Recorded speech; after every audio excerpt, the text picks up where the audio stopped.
Good afternoon, everyone. Hope you all had your lunch and have had your batteries refilled for our next exciting talk by Ms. Komal Armakar from our sponsor CrowdStrike.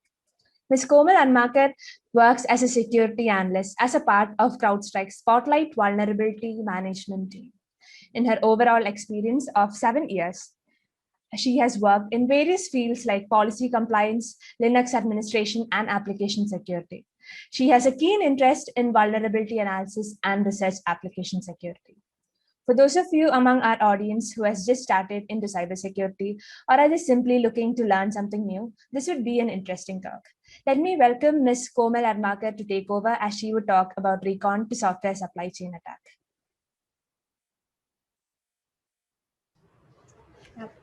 Thank you, Meenakshi. Thank you. Thank you for such wonderful introduction.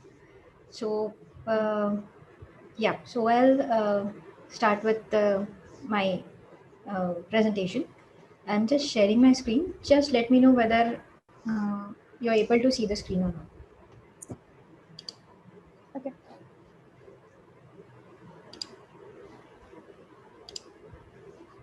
So is it okay? Yes, we can see this. Okay. So just a disclaimer. So as you know that we are all at home and I'm also giving my talk from my home. So there can be some internet or electricity issue. So if I dropped off, so I'll make it sure to join back immediately. So just be patient. And I'll just switch off my video right now because there can be some internet issues because I'm sharing my screen and also video. Yeah, I'll again start my video during the question and answer sessions. Thank you.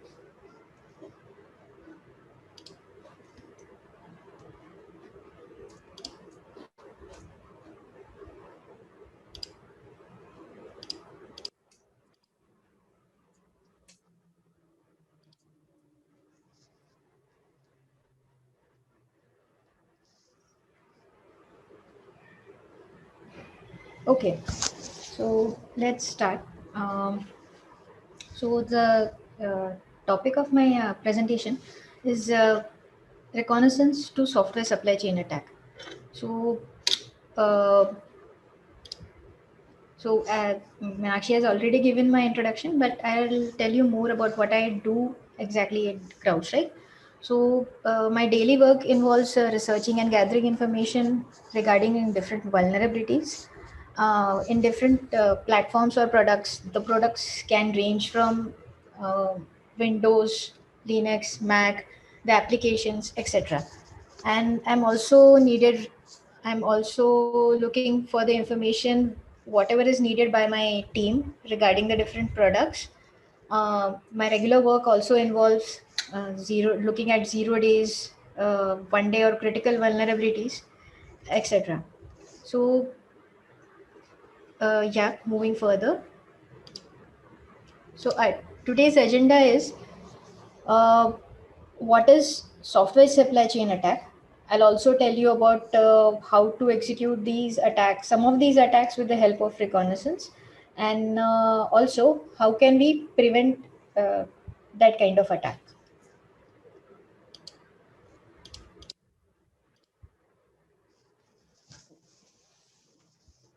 So exactly what is software supply chain attack? So let me explain first. Let me explain what is traditional supply chain attack. What is traditional supply chain? So basically, whenever a product or any small toy is being developed, so it is developed in a factory. So factory becomes one important part of the supply chain. So the machines, with the help of which that small toy is being developed, it becomes a part of supply chain.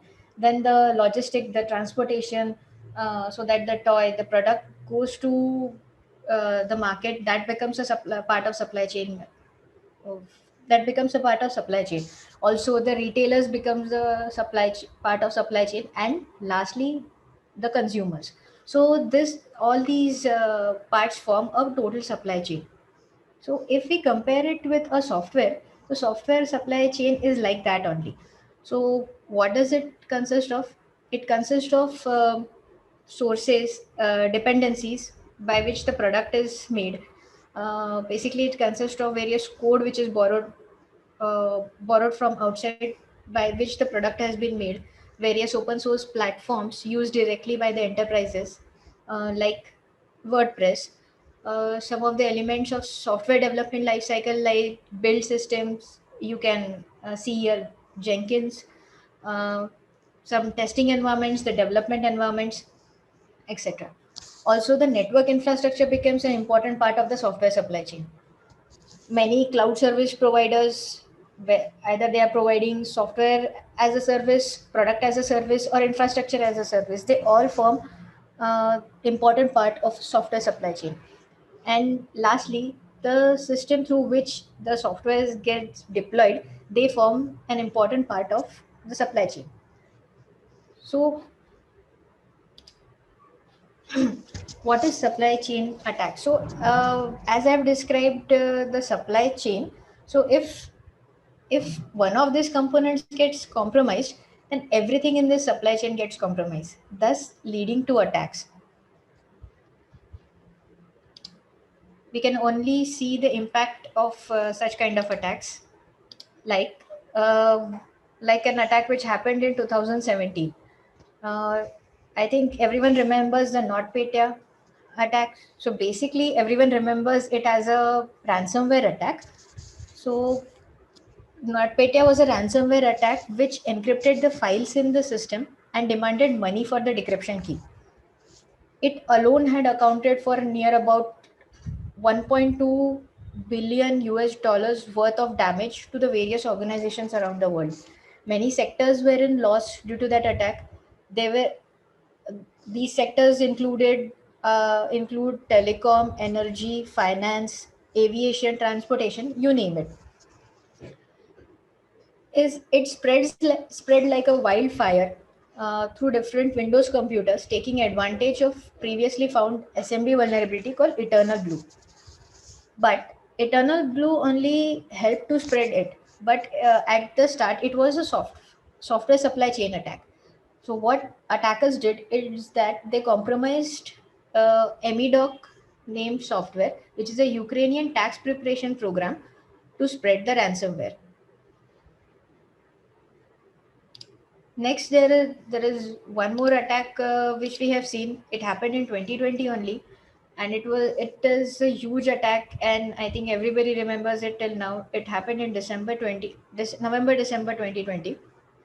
So basically, millions of users showcasing millions of users were impacted due to it, showcasing the immense potential scale of software supply chain attack.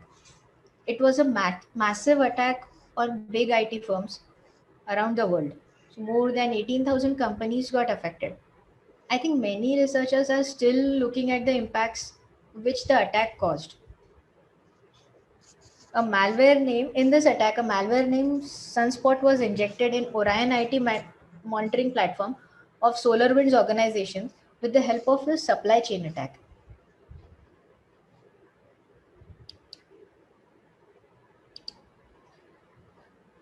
So as seen previously, SolarWinds and NotPetya had the worldwide effect. They also have such kind of software supply chain have deep negative effects also.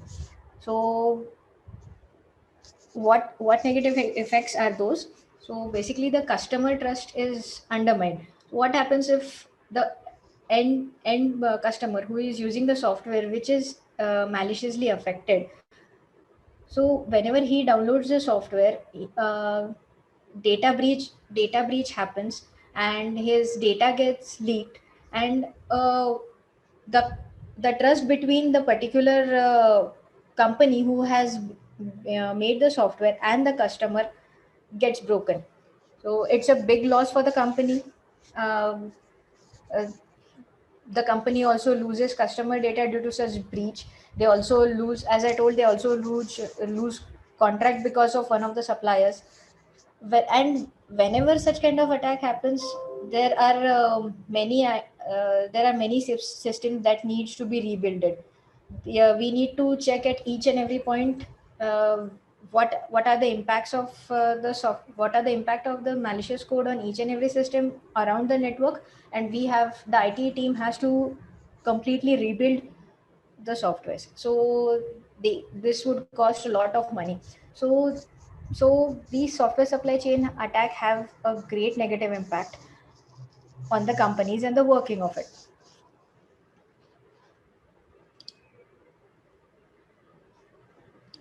So now we know a brief about the attack on the software supply chain. On the software supply chain.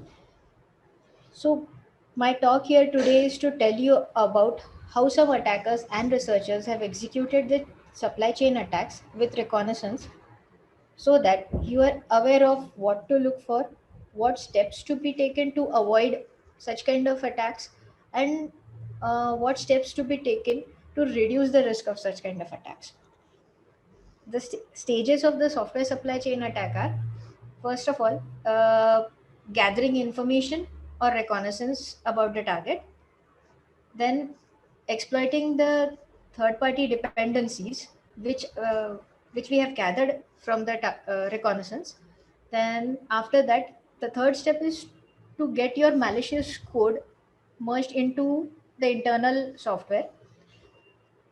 And the last, which happens automatically, is that the user downloads the exploited software and they get affected.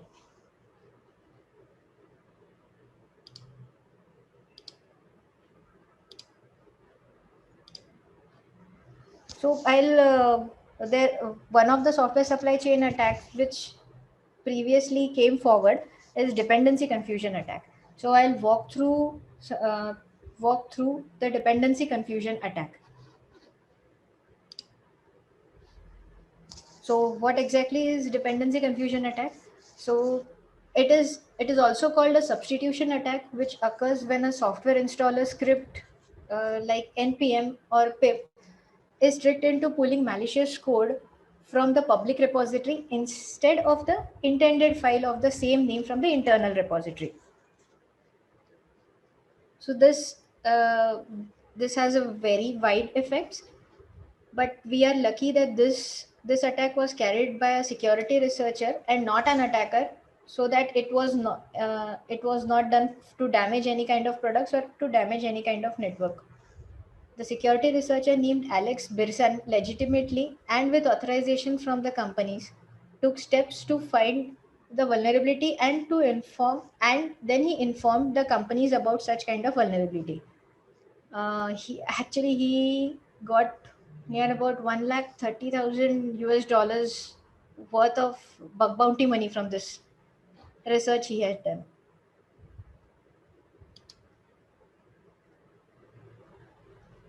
So as I told earlier, the first step of the software supply chain attack is reconnaissance. So here also the first step of the dependency confusion attack is reconnaissance. So first, what the security researcher did, that he did GitHub reconnaissance. Through GitHub reconnaissance, he gathered a chunk of Node.js code, which was the internal code from the organization which was on which he was studying or doing his research. Then what he got from the chunk of code, he got to know the public and the non-public dependency name which is used in the internal code. So basically now we look what is reconnaissance. So reconnaissance in one simple line means looking for sensitive data regarding the target. So what the researcher did, he looked for sensitive data in GitHub regarding the targeted organization. It is an essential process in pen testing or security research. So before starting to hit any target, it is important to gather as much as information possible about the target to specify the attack surface area. Attack surface meaning the viable entry points for your target. So one may or may not find any vulnerabilities directly uh, during the reconnaissance phase. However, Reconnaissance is more about crafting a better attack surface that will allow you to have more attack vectors, giving a fair opportunity to uncover the potential security vulnerabilities. In reconnaissance, a security researcher can look for subdomains for any web app, use search engines to find different URLs, do parameter discovery in those URLs which were found, do port scanning to find open ports to enter into the app, find previous vulnerabilities for the product, do GitHub reconnaissance, find JavaScript endpoints, do social engineering, and much more. So there are various methodologies through which reconnaissance can be done. But we'll look at some of the methods in the forward slides. So we'll look first at JavaScript reconnaissance. So basically, what we'll first understand what is JavaScript. So JavaScript is one of the most famous and most omnipresent technologies used in modern web browsers. Application built using the client-side JavaScript frameworks such as AngularJS, React.js, Vue.js push a lot of functionality and logic to the front end or to the client end. So, as a security researcher, it is essential for us to understand the attack surface of these applications. It is also important for us to know what information to look for, how to look for, and where to look for. That will lead to the discovery of potential issues in the applications.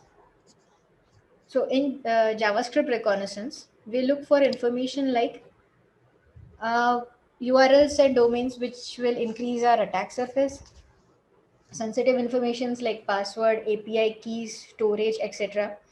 We also look for some of the potentially dangerous areas in the code, uh, like functions like eval, some code areas which will have post message in it, which will have dangerously set inner HTML in it, set inner HTML in it, etc. There are some JavaScript files that can contain some of the old frameworks which can already have vulnerabilities which are not patched at the client end. These can also serve as entry point to the application. So you can do all this kind of JavaScript reconnaissance either manually by inspecting the JavaScript files, or this can also be done at a very faster rate with the help of JavaScript reconnaissance tools. So what kind of tools we are using? Like Burpsuit tool, which is used to gather all the JavaScript URLs and subdomains. Internal internet archives such as Wayback Machine, which is quite useful in identifying older JavaScript files in an application that are not deleted on the target server. Wayback curls tool can be used for this purpose also. Uh, Link Finder is also a quite handy in identifying all the endpoints and their parameters in the JavaScript files. Another tool is Dumpster Diver, Secret Finder, which helps to understand the secret in the source code files like credentials, API keys, etc. There's one Python script called jsalert.py, which is used to find interesting keywords like post message, inner HTML, etc. Excuse me.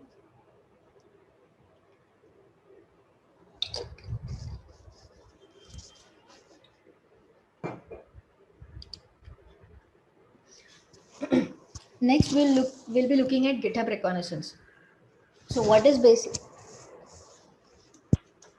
So GitHub, as we all know, is a code hosting platform for the version control and collaboration for the developers around the world.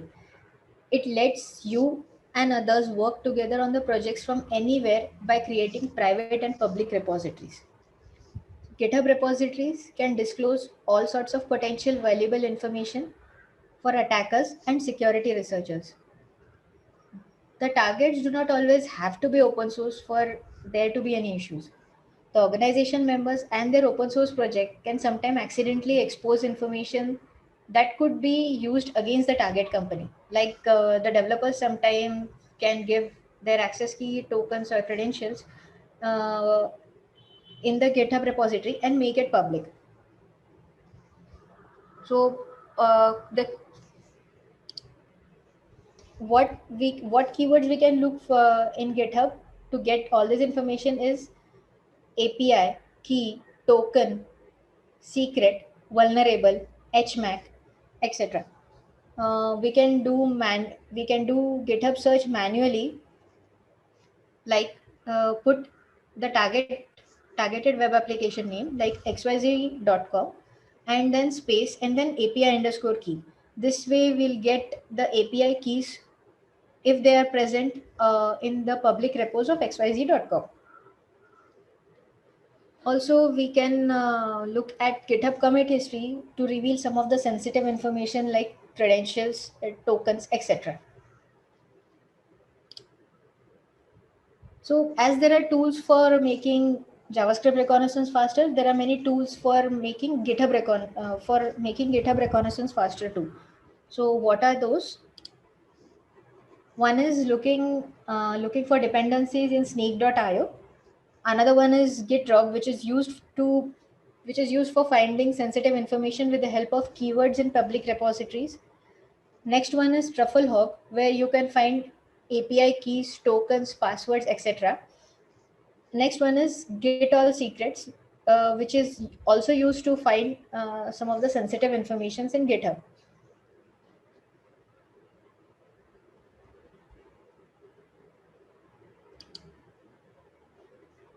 So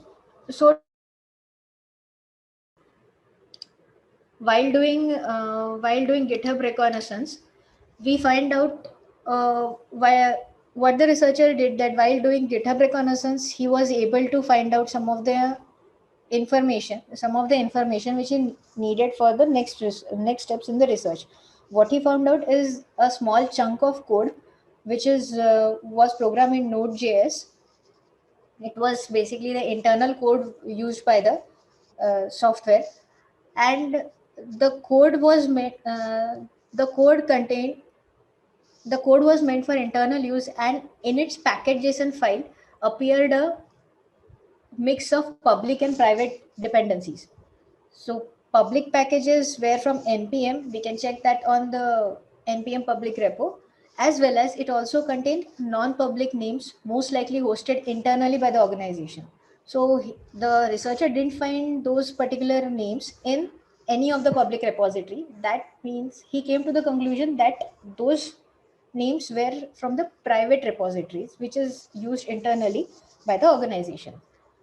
So next, what the researcher did, that he injected malicious code under the same dependency name to the public repo of npm registry under all unclaimed names with higher version number. Hello?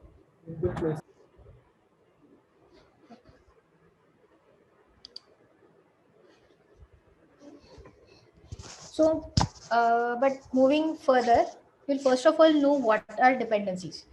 So while developing large software products, so developers do not write the full code, as it is a very huge task to perform. So large softwares are commonly assembled from many software components. The components consist of packages which has actual code written in them. In this slide, we can see that the large software, it consists of components which in turn consist of very small packages and dependencies inside them. So these dependencies are code libraries which the developer borrows to make his code complete and to make the full software. If I give an example, so if a Python developer is developing a software and he needs to perform statistical operations on the data, so what he'll do, he will not write the code for it. Instead, he can download and add NumPy library or Panda library into the existing software to do the statistical work. So his effort and time both are reduced.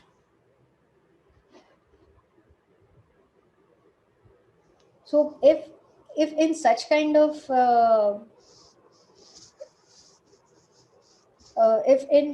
organizations, if one of the libraries which the developer is importing into the software is infected, then it will infect all the full software and the components, and resulting into a malicious code getting injected in the large software, and then getting downloaded at the end user.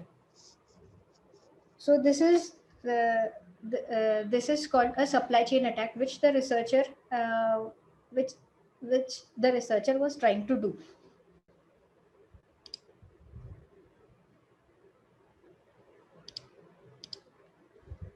So now we know, like, what the steps carried out by the researcher, that reconnaissance, then finding out the private dependency, then injecting the malicious code with the same dependency name, with the higher version number in npm public repository. And next, what happened, that the higher version malicious dependency was downloaded by npm, and it got into the main source code, thus successfully executing the attack.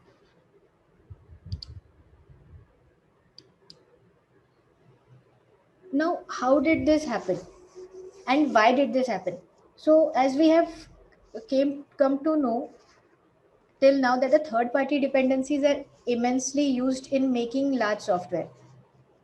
These dependencies are used for various purposes like testing or building, compiling the program, or running the program, or to just provide some extra features. So, to manage such kind of big dependencies, proper dependency management is required.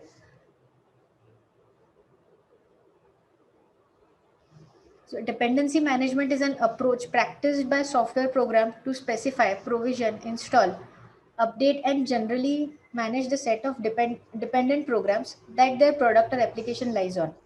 For this, there are several tools, private and public repos that help the programmers to deal with large volume of dependencies. For example, npm for Node.js, Python package index or PyPI for Python, Ruby gems for Ruby, jar for Java or Maven.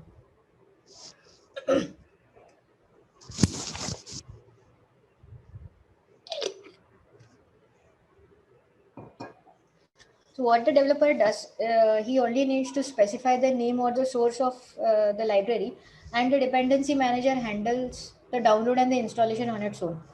For example, if we take an example, if like everyone doing code in Python has one or the other time executed a command pip install and the package name, like pip install OS or any other package name. So what pip does, it contacts the public repository, the name simple, in Python package index, which is the public repository for Python, and it tells that this particular package name is required, and immediately pip downloads that package and also install it. So the developer need not to do anything for downloading and installation. He need not to look for any dependency. He need not to check any other source from which the package is being downloaded. So it has become very easier with the help of dependency management softwares. So what happened in dependency confusion attack is that a user was tricked into installing a malicious dependency or a library instead of the one they intended to install. So, according to Alex, the main culprit of the Python dependency confusion appears to be the incorrect usage of insecure by design command line argument called extra index URL. So, if for what purpose such kind of parameter is used in pip, I'll tell you first the full command which is used, that is pip download, then extra index URL, and then the source, and then the package name. So basically this is used as a fallback. So if in a particular organization, if the developer is referring to a particular internal repository to download the package,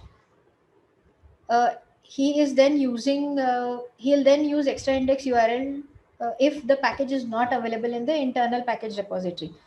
He'll put the extra index URL, and then the repository name from which the package can be downloaded inside the command, and then the package will look at two places for the package, and then it will get downloaded. So it can reduce the timing and the effort for to look where the package is present in what particular repo.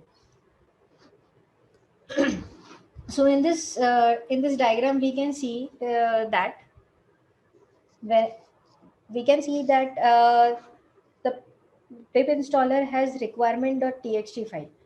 So what does this file contain is the name of the package and the version of the package which has to be downloaded. Our developer has already got XYZ. Just a minute. I'm sorry for that. So the developer has already got the package name xyz123.tar.gz, and the requirements.txt contains the condition that the next version of the package needs to be downloaded. So it is xyz greater than or equal to 1.2.3. So what pip will do, it will first go to the internal package repository, which has xyz 1.2.2 tar.gz and xyz 1.2.3 tar.gz package. So then the pip will contain whether it has the version greater than whatever which the developer has. So after comparison, he'll come to a conclusion that it has either the same version name for the package or the lesser version name for the package.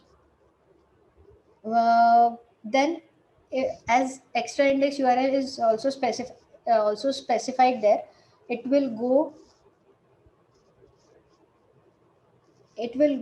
go to uh, Python public index, that is the Python's public repository, to check whether it has the version greater than xyz 1.2.3. If it finds that it has the greater versions 1.2.3, it will then download it to the internal package repo, cache it, and then download to the developer's computer, from where the pip command was fired. So this is basically the design to facilitate the download and installation of Python dependencies. So what the researcher he actually took advantage of this design only to do the supply chain attack. So as we can see in this slide, so again the same procedure has been followed. There is a requirement.txt file.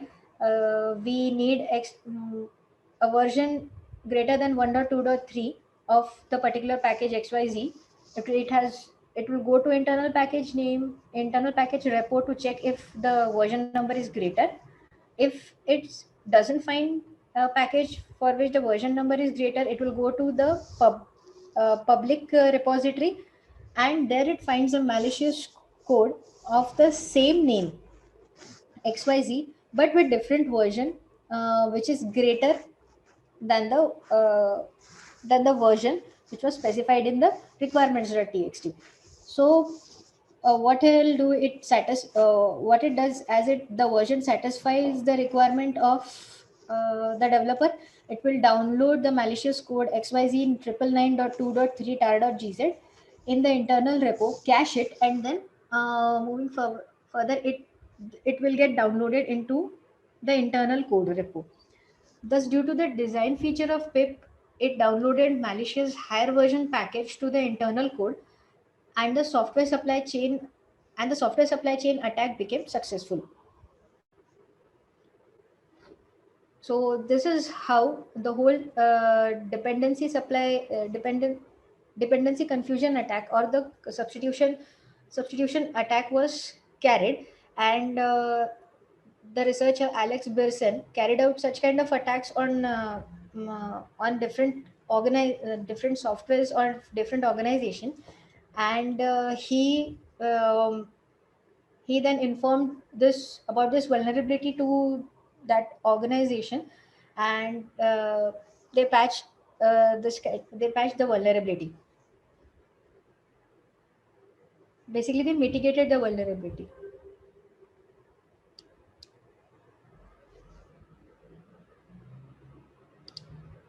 Moving forward, it's just important to note that a software supply chain attack in and of itself is rarely the end goal. Rather, it's an opportunity to insert a malware for crypto mining or to insert a backdoor for further attacks. So there are several methods to attack a supply chain, from directly inserting a malicious code as a new committer to to open source libraries, to taking over the committer account without others noticing, or compromising a signing key to distribute software that isn't officially part of the component. We'll now see one of the methods used in the next one of the these methods used in the next attacks.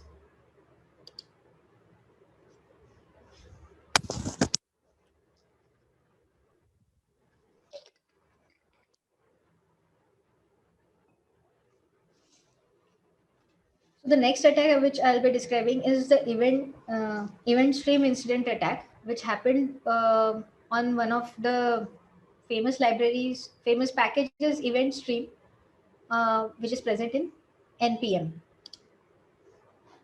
So what is event stream? Event stream and what is event stream attack? Basically, event stream is a widely used Node.js code library listed in npm repositories, and it was altered to include crypto coin stealing malware inside it. So that's how the event stream attack was carried. That's why the event stream attack was carried. It was used for basically collecting Bitcoin from each and every system where the malware was installed.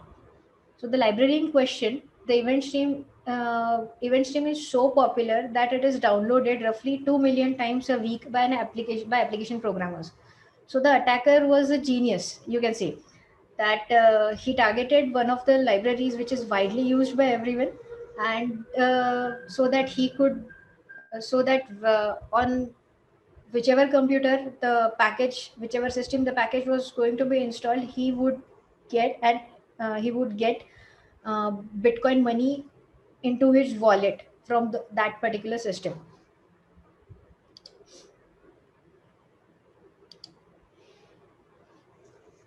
Remember again that event stream attack again starts with reconnaissance or gathering information.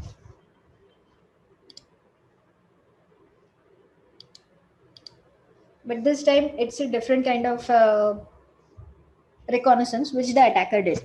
So one of the easiest and the toughest. It's both basically.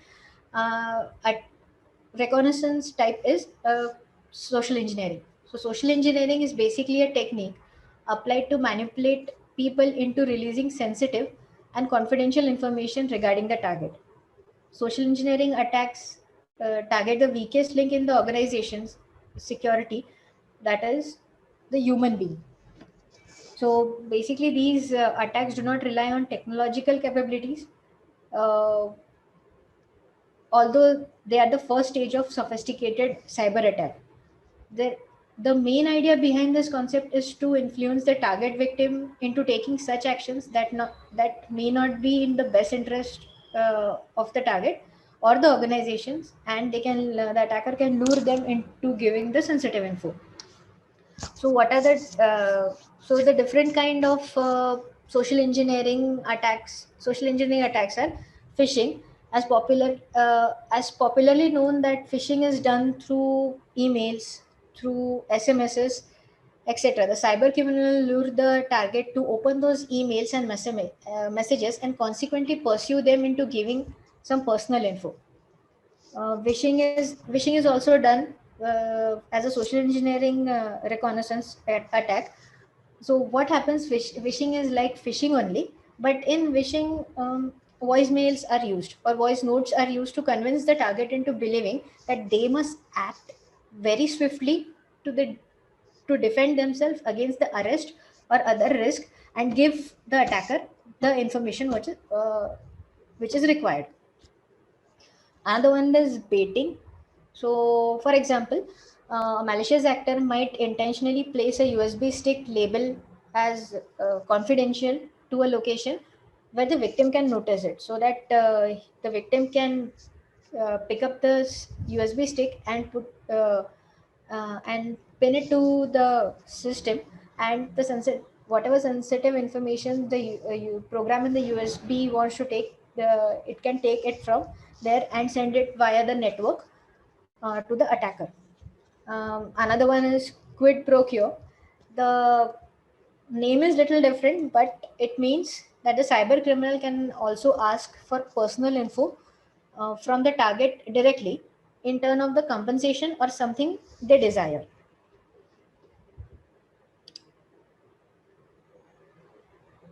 So what basically happened in event stream attack? So uh, this attack took place in year 2018. The event stream npm package, while popular, was not actively maintained. So as I told you previously that there were about 2 million downloads per week for event stream package. So it was that popular, but that particular package was not being maintained for a couple of years, actively maintained for a couple of years before 2018. So what did the attacker do? The attacker basically lured the maintainer into giving him the credentials so that he can uh, maintain the library or the package. The attacker used quid pro quo social engineering technique, and then he reportedly offered to maintain the library. The original maintainer, likely aiming to help his users, as he was not able to maintain the package for quite some time, agreed, granting the attacker the publishing rights. So the attacker successfully carried out engineering reconnaissance and gathered information and took the took the charge of the package. So now what the new owner did, that he proceeded to add the malicious library called flatmap stream 0.1 0.1.1 into the event stream package as a dependency. So when he added that as a dependency, and when the user downloaded and installed the package in their system, the attack was successfully completed. So the malicious package was designed to affect BitPay or CoPay, which is a Bitcoin wallet platform for both desktop and mobile, redirecting the mined bitcoins to attacker's wallet. The malicious library downloaded added up to nearly 8 million downloads before it was removed from the event stream package. That is before anyone it came into the notice of any developer or maintainer that there was some malicious wrong with that package. Before that, it was already downloaded 8 million times. So such is the great effect. Such was the great effect of the event stream attack.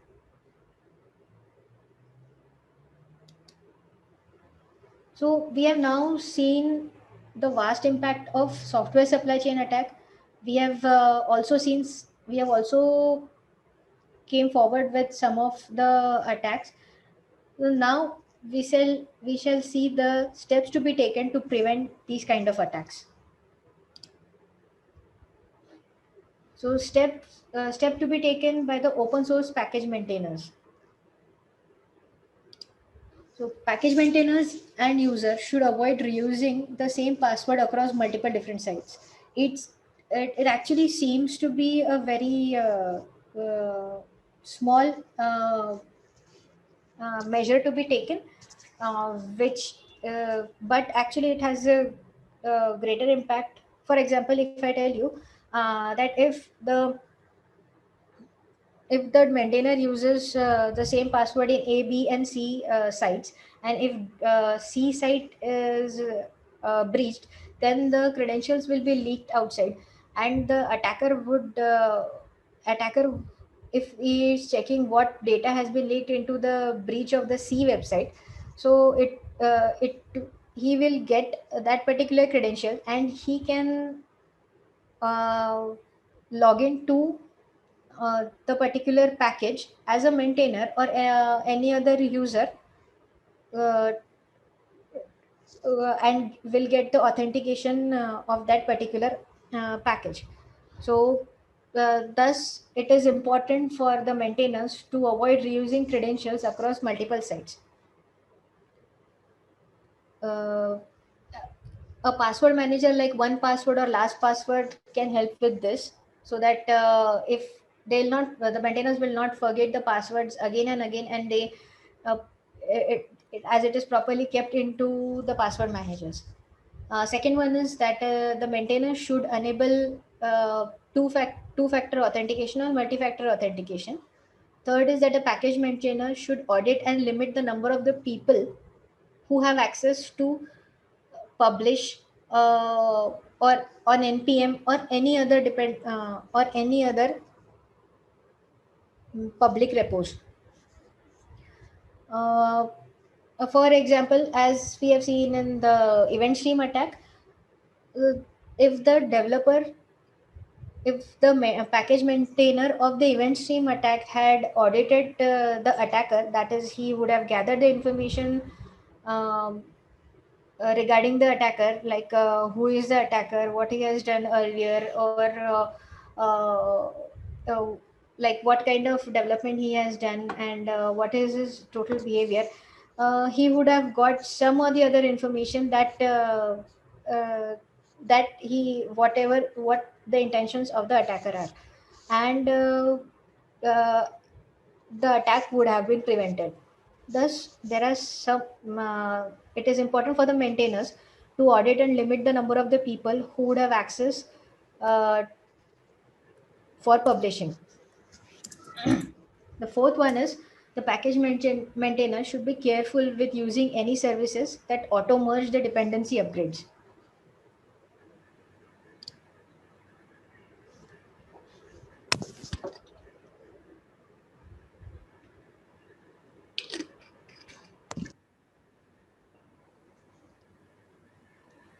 Next, the steps to be taken by the developers. So the application developers should check whether any sensitive data is made public in GitHub or JavaScript files. So developers developers sometimes tend to give some of the credentials while uploading any files or making any code public in GitHub repositories, or they'll leave some chunk of the code, the internal code in JavaScript endpoints, etc. So that the developer should take care that any kind of sensitive data should not be made public, and it should be in the internal code only. The application developer should use log file like package.package.log.json or yarn.json to prevent auto install of new packages.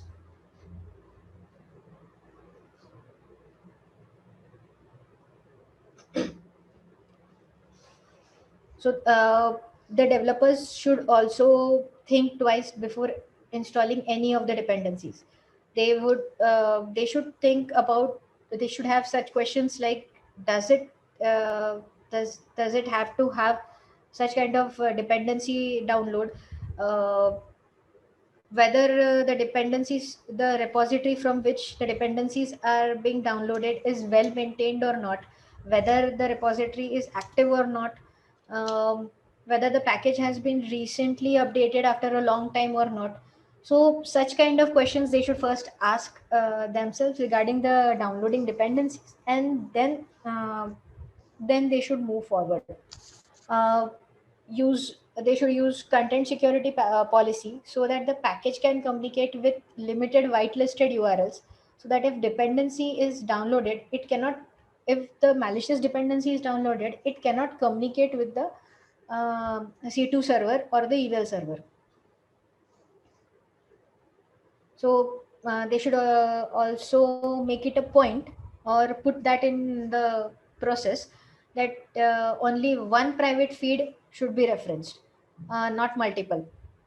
So configuring the package manager to use only single source isolates you from unexpected public feed changes. This includes broken updates and removals, as well as the targeted substitution or dependency confusion attacks. For example, in Python, if we use if we don't use extra index URL, rather we use the index URL options in the pip configuration file or the command line to specify the feed, it will be much more beneficial. For example, if we use pip download uh, XSX scripts, and after that the parameter hyphen hyphen index hyphen URL, and then then the repository name, it will download uh, it will download the package from that particular repository, and if the package is not present in that particular internal repository, it will not download the package. Thus it will not move to the public index or repository to search and download the package, thus reducing the download of any malicious dependency. Uh, Integrity verification or version verifications should be done. That is what they ensure. It ensures that the downloaded package is identical to the first time it was downloaded, and if it is not identical, it will abort if any inconsistencies are detected. So, for example, for an npm, use of package log along with the package JSON file, the version check can be done. As a package log specifies the version, location, and integrity hash of every module, and each of its dependency, uh, the installation it creates will be same every single time uh, whenever the dependency is being downloaded, thus maintaining the integrity. Also, it contains the version of particular dependency being downloaded, thus it will also do the version checking, and it will not download the version which is not intended. Hash checking mode can be used. Hash checking mode in Python lets you include the expected hash of the package in your requirements file. In pip, it will download it, compute the hash, compare to what you have supplied, and refuse to install if the hashes don't match. Thus, these check would largely mitigate or prevent the risk of which arises due to a software supply chain attack, or which arises due to downloading a dependency, leading to a software supply chain attack. So, when we have seen what steps to be taken by maintainer, we have seen what steps to be taken by the developers. Now we'll see what steps your organization should take. So what the organization should do is scan the apps before release to production using both static analysis and dynamic analysis. Use runtime application self-protection softwares. That is what these technology does is that it runs on the server and kicks in when the application runs. It is designed to detect attacks on an application in real time. So when the application begins to run, RAPs can protect it from the malicious input or the behavior by analyzing both the app's behavior and the context of the behavior. Thus, the attack can be immediately mitigated without human intervention, as RAPS is continuously monitoring the behavior of a particular software. Project leaders could also look for software bills of materials, that is SBOMs, to track components and audit their own controls to keep the software secure. Uh, they the organizations, the project leaders should check and audit the dependency tree with the help of GitHub for each project. Uh, Blindly trusting a supplier to provide a clean and safe product is a major piece of major piece of social engineering that forms the basis of the attack. Hence, it is necessary to vet or audit the suppliers beforehand. The vetting or auditing the suppliers should be done for their internal security standards, for the security software they use, if they have a previous breach history or not, uh, what they are spending to build their cybersecurity posture, and the key processes for reacting to the breach.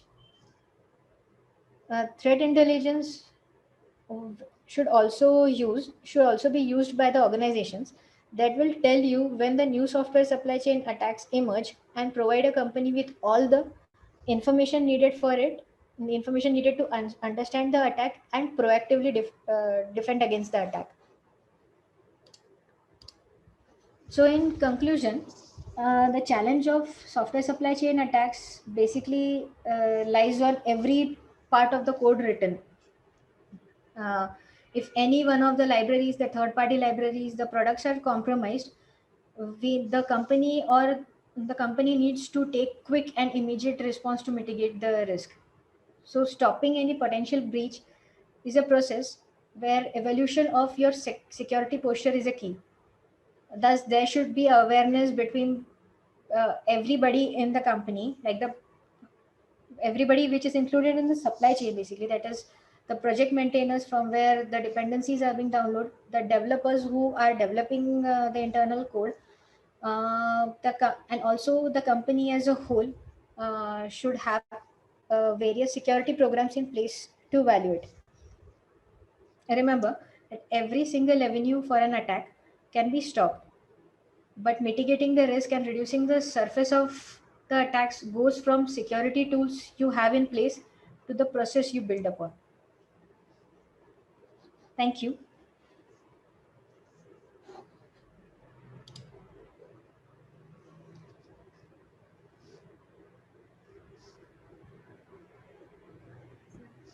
I think we can, the audience can ask the Q&A, if any, via the chat.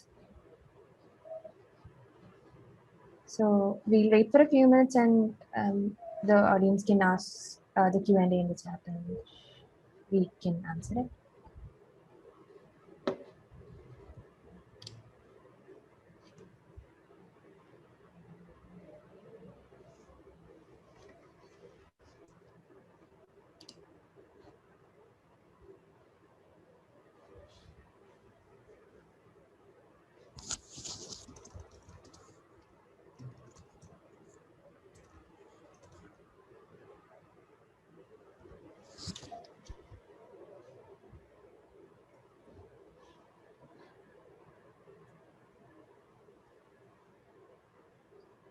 Okay, I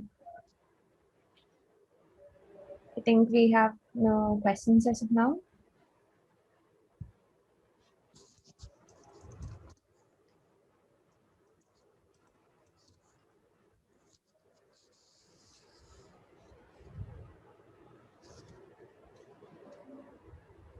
Okay, so thanks a lot for the talk. I think there were a lot of people in the audience who were aspiring to be to pursue a job in the cybersecurity domain. So, like you said, a single cyber attack could bring down a whole company, and your talk gave an insight into the different kinds of reconnaissance and an insight into what, where, and how to look for vulnerabilities in applications. Thanks a lot for your time, and thanks a lot to Meenakshi, sorry CrowdStrike. for interrupting. I Yeah. think there's a question from Jitesh. Oh, yeah. Okay, it just came out. Yeah. So Yeah, Jitesh. Uh, so as I told that there are different components of supply chain. So, but mostly those includes even consumers and even different developers present in there who is developing the code. The open source attack can emerge from any of the software components. But as these open source components are mostly accessible, and the organization which is including those dependencies in their software trust those open source maintainers and the codes developed from them, it is it is much more plausible for the attacker to inject those with malicious code, and then the code will get downloaded to the software. So as lot of the research has previously happened into the direct attack on the software, like lot of the research has happened into malware, lot of the research has happened into different attacks like XSS and different kind of web application attacks. So mostly the organizations are carrying out different security processes to prevent themselves from the attack. But what the open source libraries are till now were not in their focus, and they used to directly trust those open source packages and the maintainers. So as the focus as it was not into focus, these came into attackers that were detected by the attackers, and they actually started breaching the trust which is between the organization and the open source software. So yeah, basically the you can say the percentage is more of these kind of attacks from the open source software. So does this answer your questions, Jitesh?